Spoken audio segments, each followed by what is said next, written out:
BJP high command Rajasthan से भजनलाल शर्मा को मुख्यमंत्री के पद से हटाने की तैयारी कर चुका है।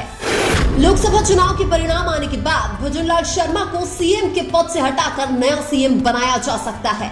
2024 के लोकसभा चुनाव में राजस्थान की 25 सीटों में से बहुत सी सीटें बीजेपी हार रही है। अगर राजस्थान में बीजेपी 2024 के लोकसभा चुनाव में 20 से कम सीटें जीतती है तो फिर राजस्थान के मुख्यमंत्री भजनलाल शर्मा की कुर्सी खतरे में आ जाएगी। बीजेपी नेता और भजनलाल शर्मा ये दावा कर रहे हैं कि हम इस बार भी पूरी 25 सीटें जीतेंगे, लेकिन जमीनी हकीकत ये है कि राजस्थान में कांग्रेस पार्टी लोकसभा चुनाव में 8 से 10 सीटें आसानी से जीतती हुई नजर आ रही है। इसके अलावा 7 से 8 सीटों पर कांग्रेस बीजेपी में कांटे की टक्कर देखने को मिल रही है, यानी कि राजस्थान में कांग्रेस पार्टी 10 से ज्यादा सीटें जीतती हुई नजर आ रही है। ये बात तो गृह मंत्री अमित शाह भी मान चुके हैं कि बीजेपी अब की बार राजस्थान में पूरी 25 सीट नहीं जीत पाएगी। राजस्थान की 25 सीटों पर लोकसभा चुनाव का परिणाम ही भजनलाल शर्मा के सीएम पद का भविष्य तय करेगा। अगर बीजेपी राजस्थान के अंदर लोकसभा चुनाव में बुरी तरह हारती है तो फिर भजनलाल शर्मा को सीएम पद से हटाकर किसी अनुभवी नेता को राजस्थान का मुख्यमंत्री बनाया जा सकता है। दिया कुमारी और किरोड़ी लाल मीणा जैसे दिग्गजों को मुख्यमंत्री की जिम्मेदारी दी जा सकती है। उधर कांग्रेस में भी अशोक गहलोत और सचिन पायलट की वर्चस्व की लड़ाई जारी है। अगर सचिन पायलट की खेमे से राजस्थान में 4 से 5 सांसद बन जाते हैं तो फिर नेशनल लेवल तक कांग्रेस में सचिन पायलट का कद बढ़ जाएगा। वहीं अगर अशोक गहलोत जालोर से अपने बेटे को जिताने में सफल नहीं होते हैं तो फिर राजस्थान में गहलोत के लीडरशिप पर भी सवाल खड़े हो जाएंगे। राजस्थान में पायलट खेमे के उम्मीदवारों की सीटों पर कांग्रेस पार्टी मजबूत नजर आ रही है, जिनमें टोंक सवाई माधोपुर से पायलट खेमे के कांग्रेस उम्मीदवार हरीश मीणा चुनाव जीतते हुए नजर आ रहे हैं। इसके अलावा झुंझुनू से पायलट खेमे के कांग्रेस उम्मीदवार ब्रजेंद्र ओला भी चुनाव जीत रहे हैं। उधर भरतपुर से पायलट खेमे की कांग्रेस उम्मीदवार संजना जाटव भी चुनाव जीत सकती है। इसके अलावा दौसा से कांग्रेस के उम्मीदवार मुरारी लाल मीणा पायलट खेमे के माने जाते हैं और दौसा में इस बार कांग्रेस के मुरारी लाल मीणा एक तरफा चुनाव जीत सकते हैं। यही नहीं, जयपुर ग्रामीण से पायलट खेमे के कांग्रेस उम्मीदवार अनिल चोपड़ा भी चुनाव जीत सकते हैं।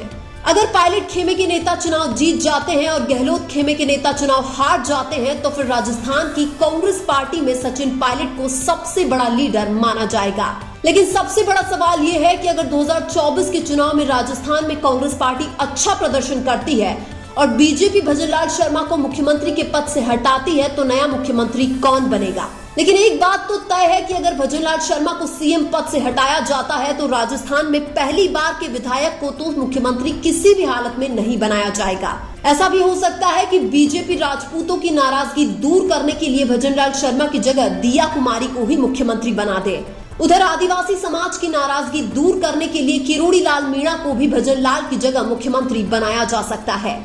लेकिन दौसा की लोकसभा सीट का परिणाम भी किरोड़ी को मुख्यमंत्री बनाने के लिए बीजेपी के पक्ष में आना जरूरी है। इसके अलावा किसी अनुभवी दलित नेता को भी भजनलाल की जगह मुख्यमंत्री बनाया जा सकता है। मुख्यमंत्री के साथ साथ कुछ मंत्रियों की भी राजस्थान से छुट्टी की जा सकती है। लोकसभा चुनाव के बाद राजस्थान में बीजेपी मंत्रिमंडल में विस्तार करके नए चेहरों को मंत्री बना सकती है।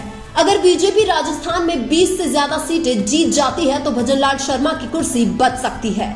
हालांकि भजनलाल शर्मा के लिए भरतपुर की सीट बीजेपी को जिताना भी बहुत जरूरी है। अगर बीजेपी भरतपुर की लोकसभा सीट नहीं जीत पाती है तो भी भजनलाल शर्मा पर सवाल खड़े किए जाएंगे, क्योंकि भजनलाल शर्मा भरतपुर के रहने वाले हैं और भरतपुर सीट ही बीजेपी को नहीं जिता पाए तो सवाल खड़े होना भी जायज है।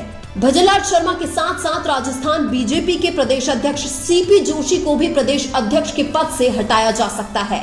सीपी जोशी खुद भी चित्तौड़गढ़ से लोकसभा चुनाव हार सकते हैं। राजस्थान की जनता बीजेपी से इतनी नाराज है कि चुनावी सभाओं में भीड़ ही नहीं आ रही है, जिसके बाद राजस्थान में बीजेपी नेता उल्टे सीधे बयान दे रहे हैं। हालांकि किरोड़ी लाल मीणा ने तो यह भी कह दिया है कि दौसा से कन्हैया लाल मीणा चुनाव नहीं जीते तो वो मंत्री पद से इस्तीफा दे देंगे। पहले चरण में बीजेपी को पिछड़ी देख मोदी जी भी राजस्थान में हिंदू मुस्लिम की राजनीति करते हुए नजर आए थे। लेकिन आपको क्या लगता है, क्या लोकसभा चुनाव के बाद बीजेपी राजस्थान में भजनलाल शर्मा को सीएम के पद से हटाएगी? कमेंट करके जरूर बताइए। वीडियो अच्छा लगा तो लाइक कीजिए और हमारे चैनल मीणा की आवाज को सब्सक्राइब कीजिए। धन्यवाद।